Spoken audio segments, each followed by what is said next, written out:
Hey everyone, welcome back. We have some interesting topics today. Some really interesting topics. I wanted you to start off with your whole thing with Valve and like what is Steam doing? What's the big hoopla la Steam. with Steam? So basically, Steam is it's not. We've discussed this in our podcast, and I wanted to focus on a podcast on this type too. Is more consumer protection. So basically, they're requiring publishers and developers to basically not sell a shit because a lot of these battle passes, some of them are really good, not all, but a good amount of them. I'll bring like Texas Chainsaw Massacre. They give a date that you're going to get this with your season pass, a map, a new victim, a new killer, a family member they call it, and you're going to get by February 2025. So far you've gotten virtually nothing of what's promised.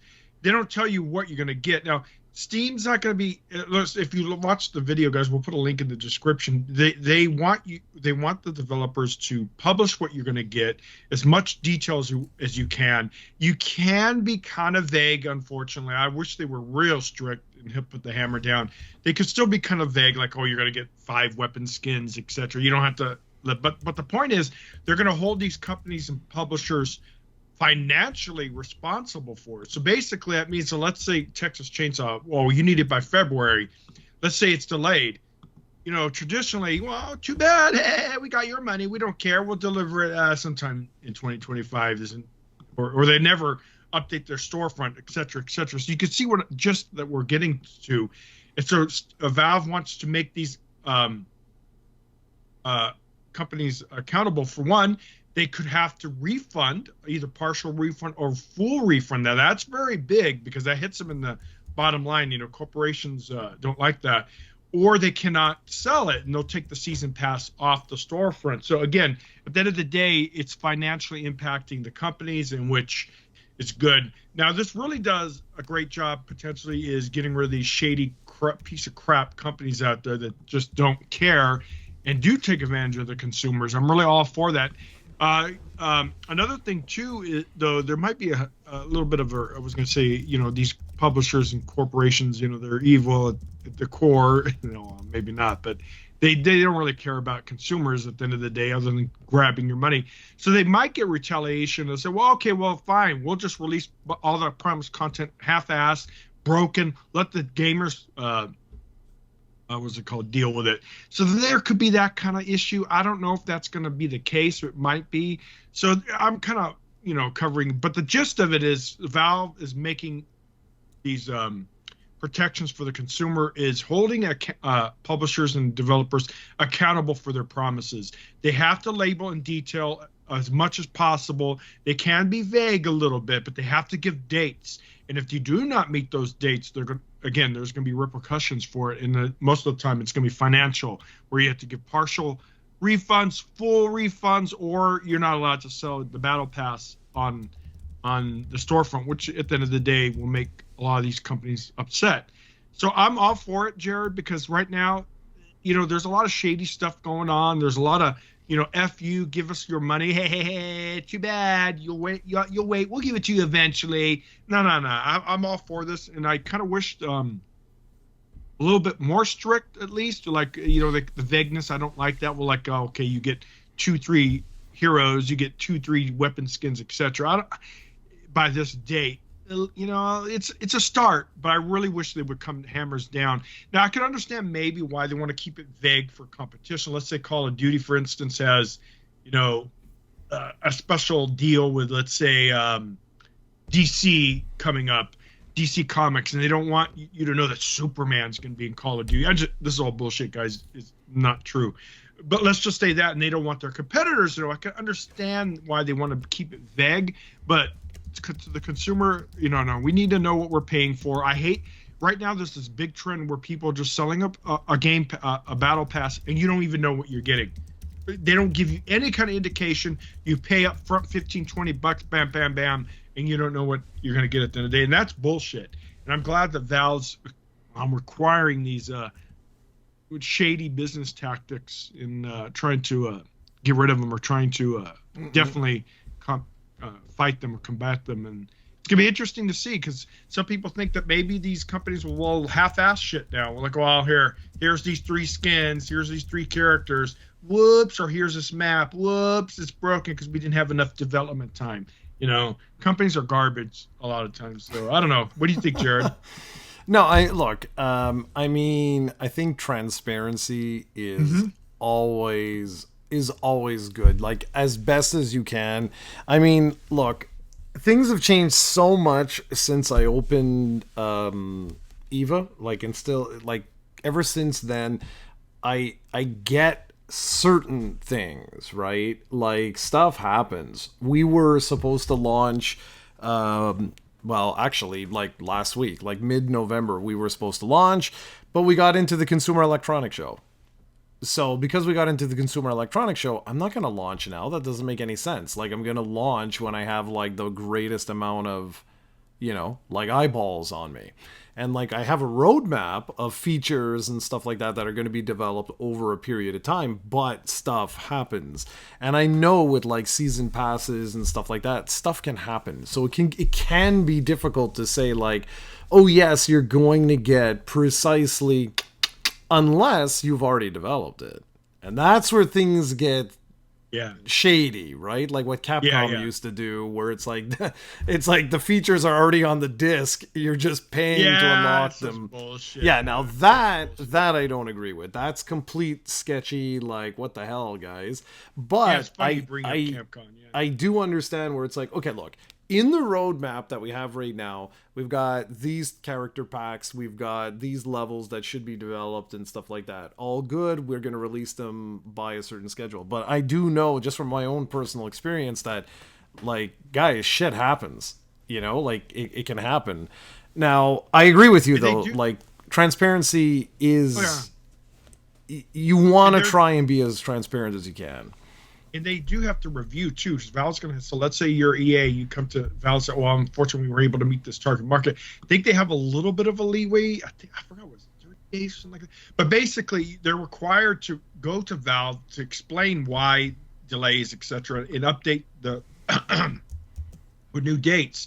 So there will be some leeway, but I think what Valve is going to do is these companies that don't provide updates, or, well, we don't know, it could be 2-3 months. So like, oh, no. You set this date, you're going to have to refund some money, partial money, or take your battle pass off. So yeah, I like you said, transparency is going to be key. And I'm wondering how much of an impact it's going to make an impact, especially for these crappy companies out there that like to nickel and dime their consumers, and I think what this is going to really do is hurt these vague, because bulk of these, now big companies, the AAA companies tend not to, believe it or not, don't do it as bad because they have the resources, but it's more this midline AA and indie companies that are just they're sitting out there releasing stuff and not even meeting expectations or giving any kind of update or any kind of roadmap updates. And I think that's going to impact potential sales for these smaller companies, which is good and bad. Bad for them, good for us. But yeah, right now there's a lot of negativity in gaming, man. I think consumers are getting tired of being basically ripped off, or not, being held liable, responsible. Steven and I were literally just talking before we went to record this, and we were talking about how, like, just unbelievably insane things are getting, like, groceries, exactly. For the worst, and everything is just getting out of control. Now I don't live in the US, so I can't say, but I can definitely tell you, over the last 8 years, Canada has, like, we're in a, like, as a country, we're in a weird situation. So we're not having babies. So we used like a lot of Western countries, yeah. So we used to be like, I'm making this up, guys, so please don't, quote me here. But we were something like 7-1. So for every person that was retiring, there were 7 people in the workforce. And that's dwindled all the way down to 4. And by 2030, it's going to be down to 2. Those numbers, that's bad. It's unsustainable. Like, we will not be able to continue healthcare. Like it's not even healthcare, it's hospitals. Like you just, there will not be enough. So guys, if you don't know the way this kind of stuff works, it's, you need to have that ratio be higher and higher, because it allows the flexibility of people to go into different professions and different things like that. And if you limit the number of people, who's going to be your farmers? Who's going to, you know, like there's just not enough people to spread the work and do what needs to be done. So what Canada did is that they opened the floodgates to immigration. And so they said, like, okay, you know, like, we're going to allow millions of, literally, like, it was hundreds and hundreds of thousands of people in. But the problem with this is you have to be super, super, super strategic in how you do this as a country. So if you don't know, Canada had what was, for ages, considered the best system in the world for, we had like a point system. So depending on what your background was, what your language was, what your trade was, you would be allocated a certain number of points, and then based on that you'd be allowed into the country. And everybody praised that. Even Donald Trump praised it and was like, this is a, you know, like, this is a really cool system that they got going. The thing was that it wasn't enough. And so the current government basically removed this, and it was almost like a free-for-all. The problem with that is you end up bringing people into your country that you then have to support, because it's no longer like, oh, well, you're a farmer, fantastic, you get 10 points on the scale. You're a whatever, you get, you know, X amount of points. But without doing that, you actually make the situation worse, because now you've got folks coming into your country that require the resources that they were supposed to be brought into your country to help alleviate. And so in Canada, COVID, I think, is going to go down in history as like one of the beginnings of the end of this country. And if something doesn't happen for real, don't know what to do. Like, I'm making up the numbers, but just to give you context, like, let's say, like, where I live, let's say there's 2 million dwellings. Okay. So that's private homes, apartments, you know, like the whole thing. But you allowed 3 million families into the province. Like, what? You know what I mean? Like, so then what happens to those million families when there's physically not enough space? So you start to see a skyrise, like increase in homelessness, in violence, in all of these sorts of things starts to happen. And what does this have to do with anything that you just said? Is because people are really finding it tough right now. Like, I was telling him that, like, I used to spend about $110, $120 on groceries a week. It's just, you know, I don't have a family. I don't have any of that stuff. So I could buy my steaks. I could buy my, you know, like whatever. And I'm all good. And in the last couple of years, since COVID, it's now over 200 a week. Yeah. COVID artificially raised up a lot of prices because, you know, when I tell you about dirty stuff is because, you know, companies or, you know, government, all these things will take any excuse, any kind of, there's an uproar in the Middle East. Let's raise gas prices. Oh, really? But the production of gas, if you look at it, hasn't really technically substantially gone up since what they said in the 70s. So what's your excuse? Again, a lot of this is artificial. I know. Yeah, COVID, obviously, there were shortages, but those stuff is gone. Why hasn't the price gone down? Well, you see? Dude, exactly. Yeah. Exactly. So, but the point with this is when you couple that with the housing situation that we have, dude, it's here. No better here, dude. No better here.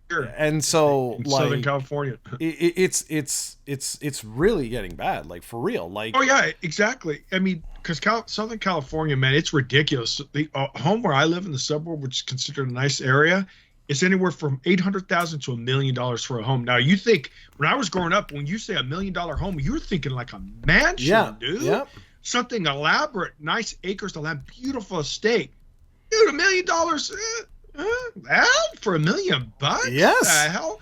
No. So, and also a lot of people, a lot of the millennials, they can't afford this, man. They've been in this for years, not just recently. Been going back home with their parents, or they moving out of state, going to Texas, etc., because it's more affordable there. Yeah. Now, Well. yeah, you move to Texas, you don't Yeah. make as much money, but there's differences. You could buy a decent house for your family there, and not freaking worry about rent and stuff. So yeah, you make less, but you end up getting, I think, a little bit more for us. But the point is, people are moving out of California, and they have to be careful because, I mean, there's still a shit ton of people here, right? But it's not a lot of mass like a leaving of people, but it's still people are moving and they can't afford homes, man. It just makes you wonder, man.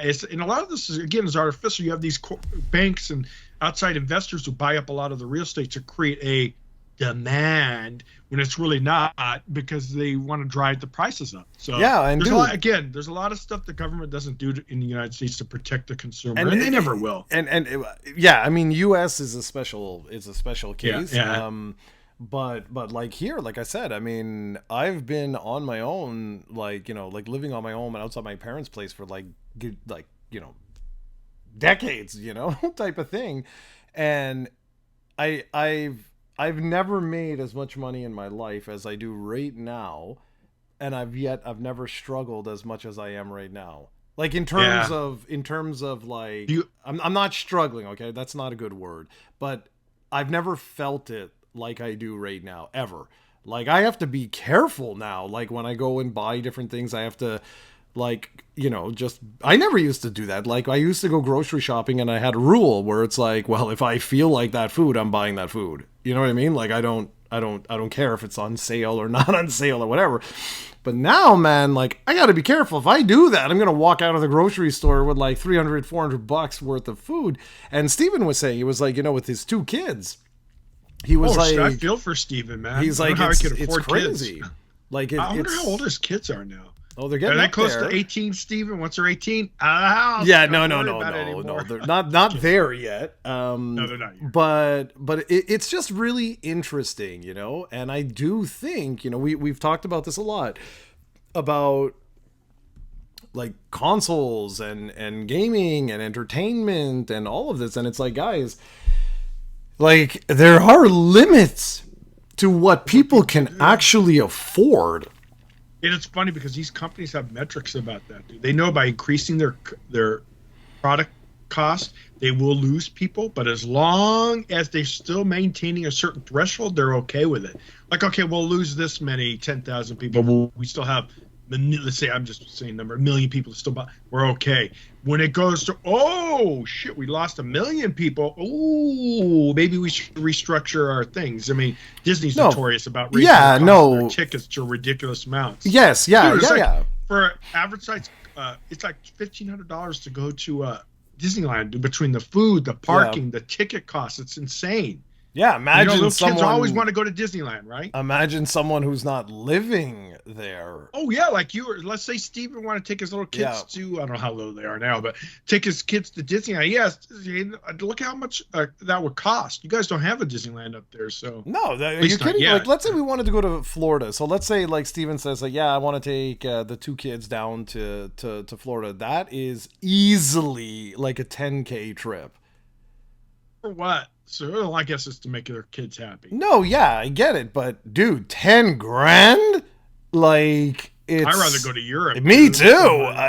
Exactly. And like make a trip of a lifetime, like, well, for their young kids, going to Disneyland would be a trip. For sure. But yeah, I understand. But I'm just like, you used to be able to go to Disneyland, and yeah, it was expensive, but it wasn't like this. This has gotten out of control. And I know, guys, you're listening to this, 2 old guys complaining. I know. But it is relevant because everyone could potentially listening to we see it more and more and more in the way things are changing, right? Like this new console generation that's going to start with the Nintendo Switch, whatever they call it, the Switch 2 or whatever, is really going to be interesting to see, really truly, where do they price this at. And what can they price this at? Because as we're seeing, right, like with Sony's new machine, like we're seeing on the PC front, prices are literally getting out of control. Yep. Like it's Steven, one of his friends was like, "Oh, I'll build you a PC for like $700." That ended up being 1,200 without a graphics card. Wow, that's a bit much. No, not anymore, man. Oh no, Was the no, a bit last much time for did you when without was a the last graphics time you card though. built a PC? Dude, it was a couple of years ago. And it was That's my point. 2000. So yeah, No, that's my and that was point. during. That was right when I was waiting to right when the video cards were coming down. Because remember, that was during COVID when I was waiting, and their outrageous prices for video. But the point is, you're right. I mean, $1,200. The only thing is, if thing about PC though is Stephen has to remember is a good PC. If you build something pretty good, yeah, quote unquote expensive, it's gonna last you if you take good care of it. At least potentially up to 10 years before Yeah, everyone you says really that. Everyone says that, and I argue with them so much because Dude, my one PC, I got 10 years out of it the before I had to upgrade. longest computer I've ever owned was 6 years before something Really? started. Yeah, of course. Everyone is so full Whoa, of whoa, crap. but that's a Mac, I know, and you, right? No, like all the PCs that I've built, every one of them, after 4 years, they start to get, you no longer Well- can run games at max. You can slowly yeah, starts you have coming to down. give. I don't think not everyone cares about Macs. No, but you do have 10 to give years, or take. Yeah. 10 years is a stretch. Like that's a big And the stretch. thing is, too, you used to be able to upgrade your system to like get a video card upgrade to kind of get more life out of it. But now video cards are so expensive. Well, that's dude. the thing. That's exactly so the it thing. used to be a good option. Like, oh, my computer's 2-3 years old. Oh, just get this upgrade. Now I got another year or two maybe out well, that's it. And so, you know what? I would love this. So, guys, like anyone that's listening that has built a rig now, not a few years ago, not 8 years ago, not 6 years ago, like mine. Now, what did you build? I want you to list the actual components that you used and where the hell did you buy them? I don't need it links. I'm going to trust you. But how much were they? Because I don't know what I'm going to do when my gaming rig dies. I legitimately don't know what to do because the graphics card alone is more expensive than the PlayStation 5 Pro, the Xbox Series X, and the Switch combined for one graphics card. That makes you wonder, right? Because these graphic card prices are so expensive. It's going to twinkle or drip down to the, like you said, next generation console. Oh, that's what I want to see. That's what I want to see because, like, that's what people aren't understanding is, like, guys, GPUs are expensive now everywhere. Like, they are crazy expensive. And it makes you wonder why, man, because I think a lot of this is because companies know they can there's not enough competition in the GPU space. I mean, Intel's trying to get in there. It's twofold. Intel's trying to get in there, but they're dragging their feet. If there was aggressive competition, you would see prices. That's what drives competition. So, dude, prices go down, right? Yeah, it's twofold. Intel will be like, well, hey, mine does virtually identical to you, but mine's half off. Come and get my product. Yeah, so it's twofold. So it's always supply and demand, right? So which can be artificially. Oh yeah, no, 100%. Right? But I mean, I'm in the industry, so I'm in artificial intelligence, and you need machine learning capable cards, and they know that. They know that every single artificial intelligence company on planet Earth needs these cards, and no one else makes them. So yeah, exactly. You think they care about like the little small demographic of gamers that are building PC rigs? That's like a fraction of their market compared to every company that's out there has to buy these $10,000-$20,000 cards, guys. I'm not exaggerating. And it's absurd. So anyway, all of this to say, I think it's going to be really, really interesting to see where the next consoles fall in line. I know everyone was like freaking out with the PlayStation 5 Pro, but guys, I'm telling you, man, I will not be surprised if the next generation starts at the $600, $700 price point on Sony and Microsoft side. I don't know, like Nintendo. I know there were rumors of like the 500. 500. I could see that being realistic. I can see it be realistic too, only because of how much everything is to make. But man, if they do that, it's gonna. This is going to, if that is where we're going, you're gonna see a decline. I think you're gonna start to see a decline. Switch to whatever. And it's not even Nintendo, dude. The market, everyone you're gonna see the market is slowly. And that might be good long term for us, because the more like people forget is you have quote unquote keyboard warriors that sit there and post these negative reviews, or on Reddit complaining, thinking they're making a difference. Companies don't ever care until it hits their bottom line. That's when you make of course. That's where consumers need, if they want to drive change, speak with your wallet, don't buy. Obviously easier said than done, right? But but the point is you're right. It's going to be interesting to see, and if Nintendo system's $500. Oh, thinking of which, I guess there's like Nintendo's been saying, or there's reports of saying that there's going to be 2.5 times more product available at launch for the Nintendo's next system. Dives into how they've been producing and ramping up production. So if it's at $500, you might be able to walk on day. Well, wow, look at all these Switch 2s on the shelves. Damn, this is nice, because people aren't going to buy it. Oh, of course, those species. Yeah, I mean, it's more when I say, like, guys, like, look, like the PlayStation, the PS5 Pro was what, $700 US, and it's still sold. That's a lot, dude. It's still sold. So it's not a question of like day one, day two, year one, year two. It's year three type of thing. Like, can families afford this?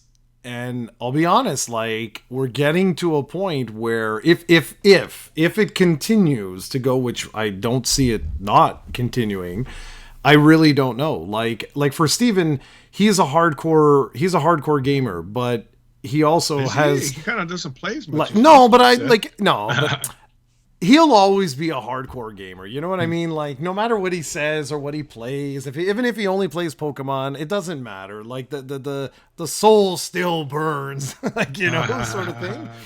But like, even to him, like, there's going to be a limit once the kids are involved. You know what I mean? Like, you can't buy every kid one of these. You can't, not while they're trying to go to school and you're trying to feed them and they got a trip to whatever they're going to, or whatever.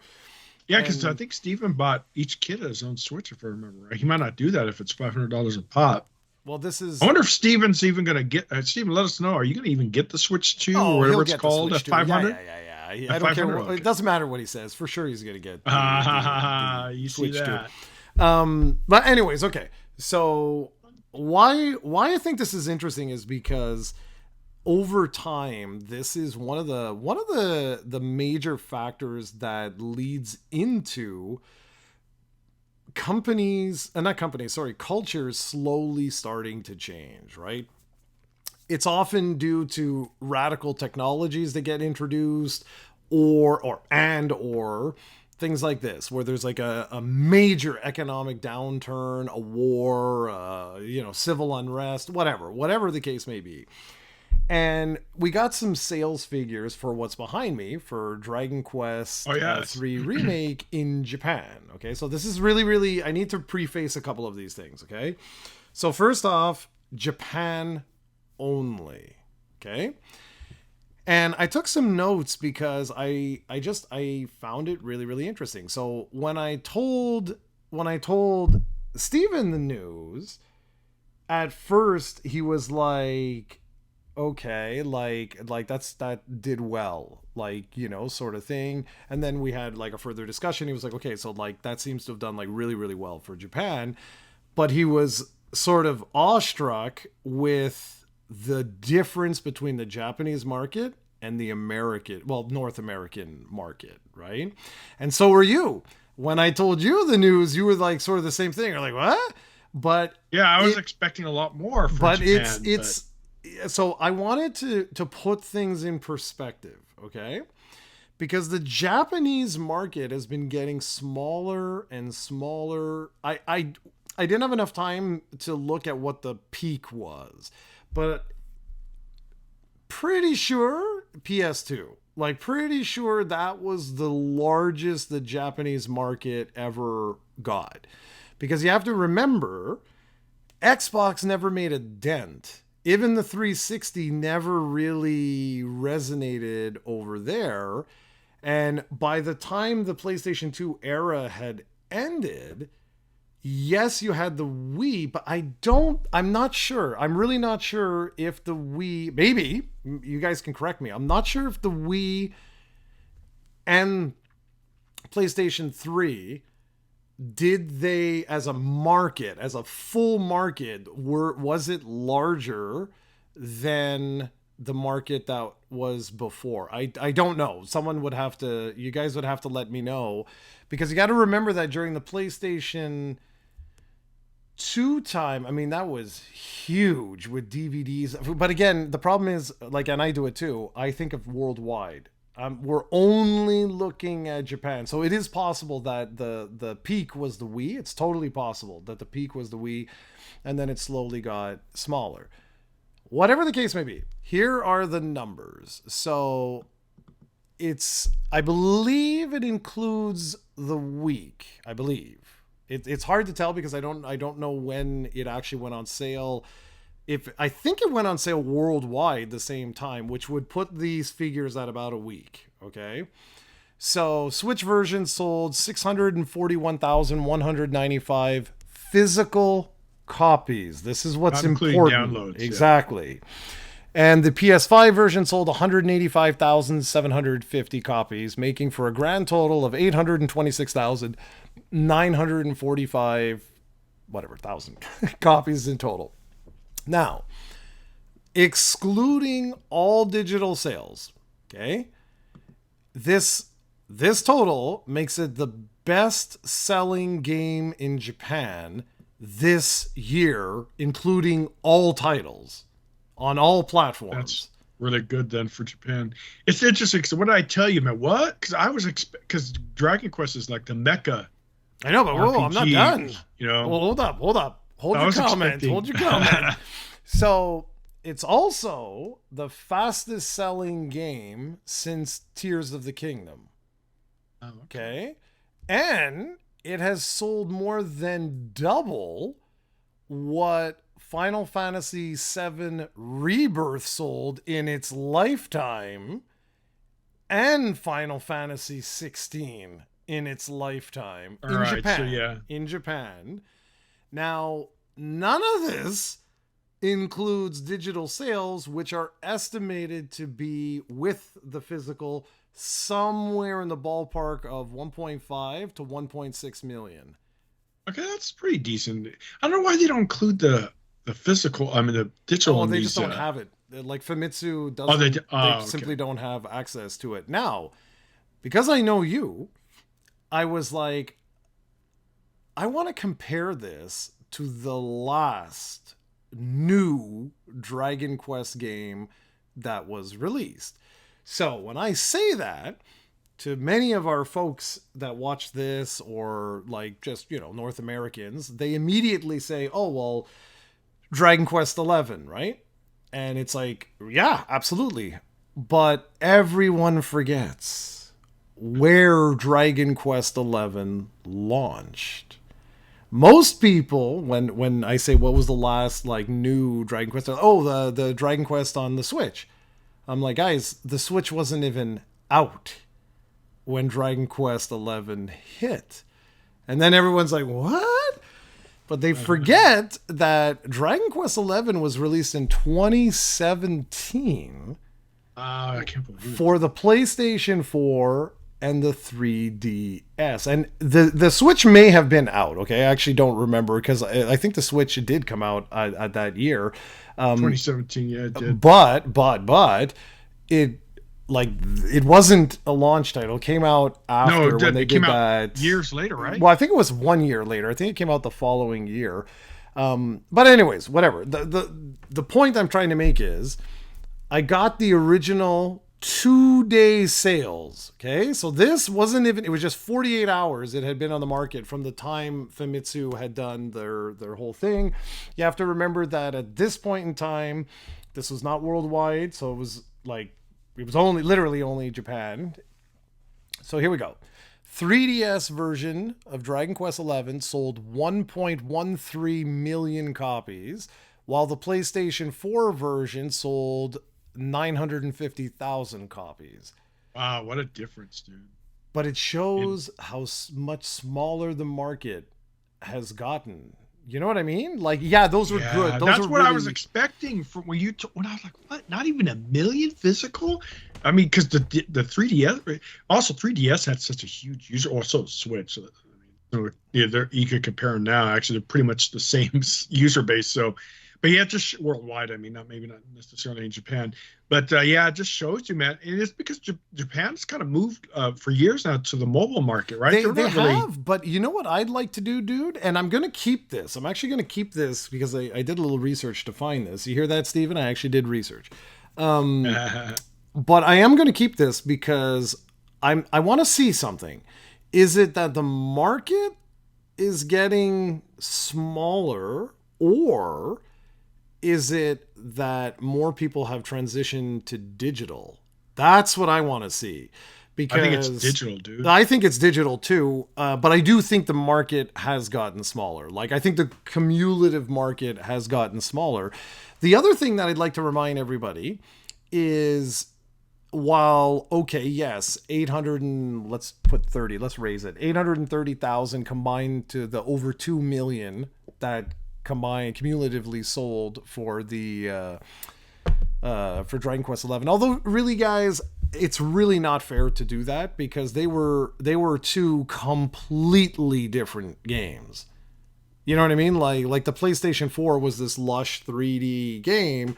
The 3DS game was quite literally a completely different look, feel, everything. It had the 2D version that was built. That was so cool, by the way.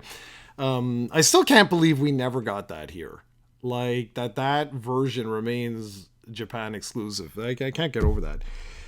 So it's not really fair to do that, but it does show a few things. One is, I'm going to keep my eye on the digital sales, because I am fascinated to Oh see, yeah, yeah. The like, difference. what kind of impact that has. But the other thing that really, what these numbers show, is a couple of things. One, you can see that Nintendo has really, man, do they have a stronghold on the market in Japan, and that's really not surprising, but it's very interesting when you. I mean, that's a big difference. 640,000 copies compared to 185. Like, that's a substantial Well, difference. well, even more so back with the 2017, the DS version. I mean, well, you said 90K, No, no, 90K. no, no. So the 3DS was 1.1 million, and the And the PlayStation PS4 was. was 950,000. So it's almost a Oh, million. okay. Yeah, Oh, but okay. but I thought you again, said those were 90,000. I was like, wow. two completely different games, and the 3DS install base was insane at that. Mind you, the PS4 had already picked up quite a bit. But this time around, I was like, this is really interesting, because it's the exact same game. Literally. Like, it's the exact same graphics, same everything. So you really get a sense of where players are going to play the game. And I thought that was really interesting. The other thing, and then I'll stop about this, that I thought was really interesting with this whole thing was, this is a remake, right? Yeah, Like, yeah. this is not an original Dragon Quest game. So this is a remake of one of the most beloved in the series, but a remake just the same, right? So very Those are, interesting. yeah, very good And numbers if you think about it. Because remakes don't. Some remakes do really well, but some remakes don't. So, well, do you have any North American numbers not yet? yet, Or no, not oh man, yet. I And can't wait to that's, see. I know, and that's exactly what Steven was texting me, because he's like, now that's going to be interesting, because, Call of Duty can be out for 15 seconds and sell 10 million copies in North America. Yeah, they have So another Call of Duty report how Xbox subscriptions have gone through the roof again. or keep continuing to climb because of Call of Duty. See, I'm telling you, man, Microsoft's smart. They know the end game. So Yeah. But what's going to be interesting with is this, that they keep and retain those people. Exactly. And it might be because Call of Duty is the type of game that people, you have to invest a lot of time to you're progress right. your characters and unlock stuff. So if you spend hundreds and hundreds of hours, you'd be more unlikely just to, oh, well, F it, I'm out. No, you're right. You're right. With this, you're right. You're right. And I want to actually talk about them. Yeah, but not it too. We'll have to do some stuff, man. There's Indiana Jones, but a Valve, which is that game which I told you I've been really looking for. It's been getting such good press, preview, quote unquote reviews. So yeah, man, there's some really good stuff coming for X. So I was thinking about Dragon Quest Xbox. I have not found Dragon Quest 3 Remake on the console side, man. I've checked. It's not available. Are you sure that a Game Pass Ultimate for PC No. You didn't read what I sent you. Oh, man. You lie to me. I didn't lie. I copy-pasted, ladies and gentlemen. He doesn't know how to read. So what it is if you buy the game on Xbox, you can stream it to PC. Why you would do that, I have no clue. Jared, so you didn't lie. I just saw I sped right. I saw Xbox Ultimate subscribers can play Dragon Quest. I'm like, but then I'm looking at it, I'm like, the hell, man, I can't. It's not there. I mean, you could see it. It's there, but you have to buy it. That's like, it. What the hell? Yeah, I don't know. Jared, you lied to me. Yeah, right. I got my hopes up too high. No, I'm not going to do that. I'm just going to. No, if you want to buy it, buy it on Steam or buy it on Switch. Although, guys, public service announcement here, just like a forewarning. I know, obviously, you know me, like I know quite a few people that are playing it on Switch, and they do say that the Switch version, the frame rate can be a bit of a hit Maybe and I'll miss. get it on PC. But just, I haven't, mine, Canada Post, our post office here in, or post service rather, in Canada is currently on strike, so my collector's edition is sitting in a box in some factory somewhere. I pray it doesn't get lost. I really, really hope it doesn't get lost in the mail, because that would suck. I've bought every collector's edition pretty much since the beginning of time for this series. I would be heartbroken if that got lost in the mail. But one last little comment about all of this, because I thought it was very interesting. And I think if I'm a Square Enix, you know, say like a... Oh, excuse me. shareholder, I'm a shareholder, why in the hell was the last major release, so we're 2024 today, why in the hell was the last major release in 2017?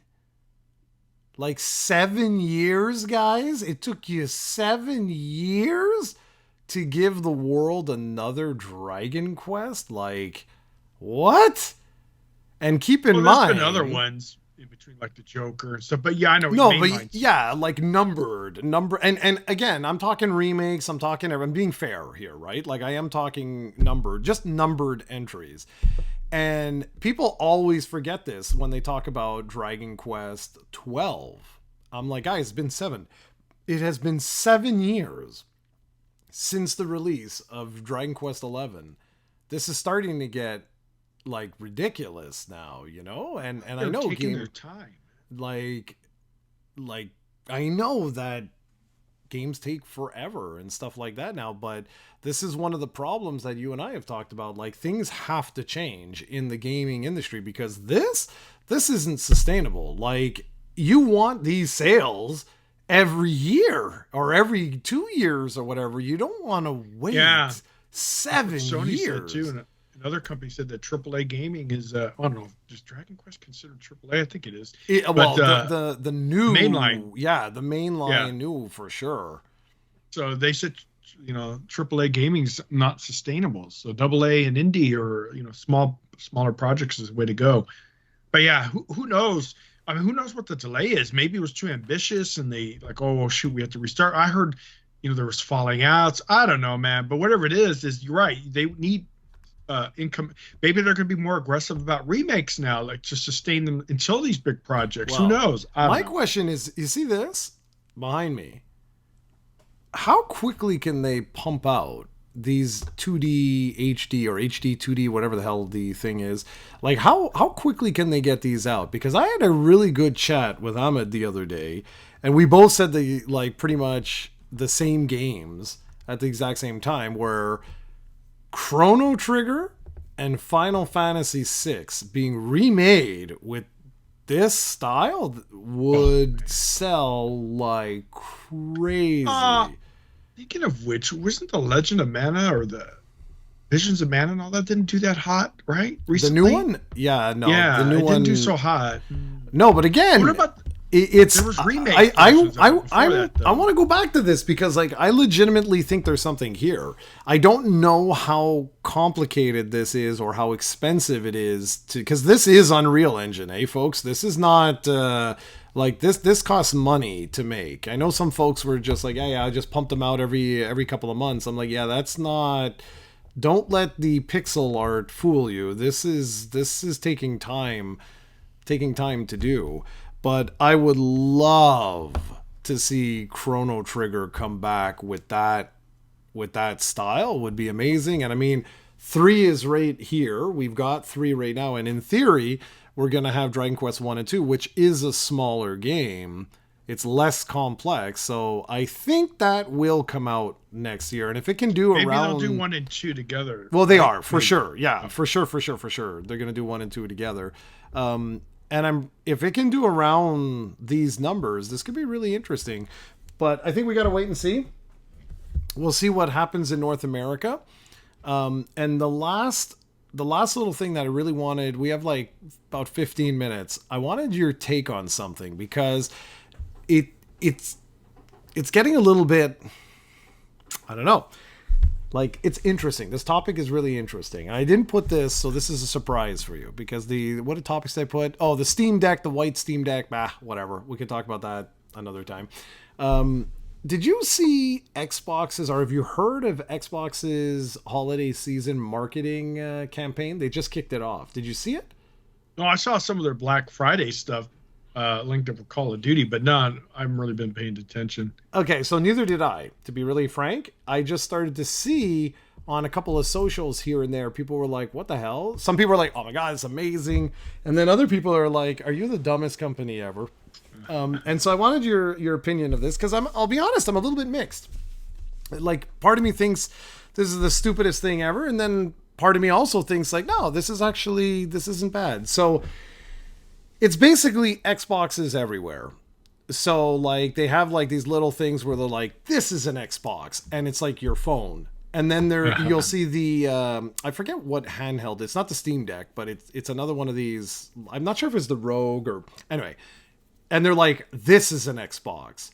Then you see a bento box, and it's like, this is a bento box. And then it's like, this is, and it goes back, and it's like, this is an Xbox, and a person's wearing like a VR headset, and it just keeps going on and on and on and on. And I totally understand where they're going with that, right? Which is this whole thing of like with Xbox Game Pass Ultimate, everything is essentially an Xbox or could be an Xbox. So I like that. Like, I think that's cool. But then you get your console, and I don't want to say fanboys. I don't want to say that. I want to be Steven buys his children an Xbox. He didn't do that. Well, at least, no, I think he did actually. Anyway, in this world, he buys them the Xbox Series X, wants the best, plugs it into the TV. Everyone's having fun. They're enjoying Game Pass, Indiana Jones, dun, dun, dun, dun, like having a blast. I can't wait for Indiana. No, me neither. And then you see like a commercial like that, and you start to, Phil, what's his name? Phil Spencer. He was saying how like indie was like going to be an exclusive for like at least a year. And now it turns out that it's coming to PS5 like in like January or February. So it's like, what? So I'm just wondering, like, the mixed messaging, you know what I mean? Like, if I'm a parent and I bought my kids this thing, I want to make sure that Like they actually get their investment, you know? And it's not about exclusives. I don't necessarily mean like that. But it's just if you're marketing that everything in the world is an Xbox, then kind of what's the point Yeah, that's a of challenge. my Yeah. Xbox? So I was just curious what you thought of that. Yeah, it's kind of interesting because you're right. Microsoft's been kind of like give us a reason to play our own, be an Xbox exclusive, right? Or buy their hardware. What's the point if I could just get it on PC, I could get it on PlayStation, or what was that Quest, that VR headset, Yeah, stuff like that. yeah. So yeah, it's like yeah, it kind of makes you feel like your investment doesn't justify it, or you're not going to get your money's worth, right? So, but at the end of the day, I can understand it from Microsoft's perspective, right? Sony even knows that now exclusives are a thing of the past. Why are you going to limit your market? So yeah, I can understand it from the business perspective. They want their stuff to be everywhere. From a fanboy or if you buy a console and you decide to buy an Xbox, it's like give me a reason to actually get an Xbox. Why get that when I could get the same thing on PlayStation, which has a bigger user base or something? I mean, it's just stuff like that. I don't know. It kind of makes you feel like you're not, like you said, you're not getting your money's worth, or it was a mistake. Well, I didn't need to get it after all, did I? Here I thought I was getting the system because I was going to be able to play Halo exclusively, this exclusively. Well, I guess not. Yeah, and that's kind of that's kind of where like, and I know like guys, listening to us, we flip flop and stuff like that. Like, I think Tim and I have said this a bunch of times. Like the days of the exclusive are gone from third party. Like it's over, right? Like what's behind me. Like if Square would have released this game for the Switch, obviously what I'm saying is not one to one, so take it with a grain of salt here, but theoretically they would have given up 180,000 copies, right? Because of the PlayStation one. We don't even know what it sold on Steam and everything else. But why do that? Now they have that money from 180,000, units sold, right? But when it comes to the hardware, the only company that I don't even think of that is Steam. So when I buy a Steam Deck as an example, I don't care. Because I know I'm getting an experience that is completely unique to that particular platform. It's not because of the games, if that makes any sense, because it allows me to have access to the games I already have. And in that marketing term, I love it. I love what Xbox is doing. When I first saw it, my first reaction when I thought it was like, that's cool, guys. Like, I like that. That, like, yeah, my phone is an Xbox. Why? It remote plays into my Series X. My Mac. Awesome. Stuff like that's awesome, yeah. My Mac is an Xbox. You know what I mean? Like that's awesome. Like that's totally, totally awesome. Where I just get a little bit is when I finished Hellgate 2. And I was sitting on my sofa, and it was right all around this when I started to see these things. And I sat back and I was like, yeah, that's really cool for the phone and really cool for all these other things. But the minute you sever the connection to the Xbox, where I don't need the Xbox anymore, then what's really the point of that console, to what you were saying, if I can just get these games anywhere else? And Microsoft swears that they are making hardware. They swear that they're going to continue to make hardware. But when I see commercials like that, I just can't help but sit back and say almost, why? Like at this point, just what's the point? Yeah. Like release your stuff everywhere and just reap all the profits. Now Microsoft has so much money that they can afford to do the R&D and all of that and whatever. And maybe that's it. Maybe that's what Xbox becomes. It just becomes this box that's there if you want to stay inside their ecosystem. And that's it. And maybe that's it. And maybe that's good enough and that's it. But I'd love to hear what you guys think about this, because it was the very first kind of marketing campaign that Xbox has done where I was Like, I really truly like this, but then there's that part of me where I'm like, yeah, but then why am I gonna buy an Xbox? I don't get it. But Yeah. I am super stoked for December 6th. That's gonna be great, man. There's no way I'm gonna be finished Dragon Quest. Oh, by the way, did you think of Xbox? Do you play Stalker 2? It's out now on Xbox Game Pass. Come on, Jared. Okay, wait. It's a really good. Last week he said he would play Dragon Quest 3. Let's test him. He always tests me. You lied to me. Though. Yeah. I lied. I just didn't read the details. I thought I was going to get Dragon Quest Remake right now without having to buy it, but no. I'm going to wait on that. I'll wait. I'll get it. I haven't decided. I'll probably get it on Steam, I guess. But I'm going to wait until it probably goes on sale, man, because I love it. A lot of money. It's $69.99. Love it. It's so funny. I'm gonna wait when it's on Steam sale, which it will be. Oh, that will, yeah, guaranteed, dude. Yeah. That 100%. I told you, it's rare. The only single player games I play full price for is usually Nintendo because they never go on sale or not. Well, they're having. I think they're actually having a Black Friday event. Yeah, so they do actually. Yeah, Cranberry I think brought up that, didn't she, in the comment? Yeah, but they don't have massive sales like 80% off, 90% off. Yeah. Yes. This Dragon Quest Remake, probably less than 6 months, would probably be like during one of the weather, what's it called, spring sale, fall sale, etc. So I'll wait. Yeah, and dude, Tim, that's one of the really good things about Dragon Quest being on Steam now. Like, I can only imagine, like, 11 must be like $5 now or something. It must be dirt cheap. Well, let me check. But yeah, it was on sale just recently too. But I bought that back in the day. But yeah, let's see, Dragon Quest. Let's see, is there any? No, they're not on. Nothing's on sale for the Builders 2. But dude, these were on sale. Ooh, the Monsters, the Dragon Quest Monsters, the Dark Prince was actually on. What was the Dark Prince? What is it called? Yeah, the Dark Prince was on sale just recently, actually, for a really good. Wait, I don't see the point in paying full price. I know Steven likes to give me a hard time about that, saying, that's the problem is you should buy. But no, why are you going to pay more when you don't have to, right?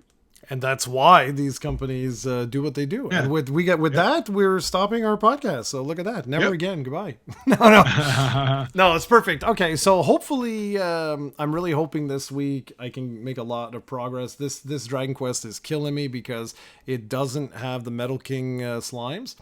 So it's brutal. It takes forever to grind out all the different classes and stuff. But anywho, did the original have the slimes too, or no? No. They were only introduced in 4. Oh, okay. I think it was 4 or 5. I think it was 4. Anyways, all right, guys, we will catch you next week. Take care, everyone. Later.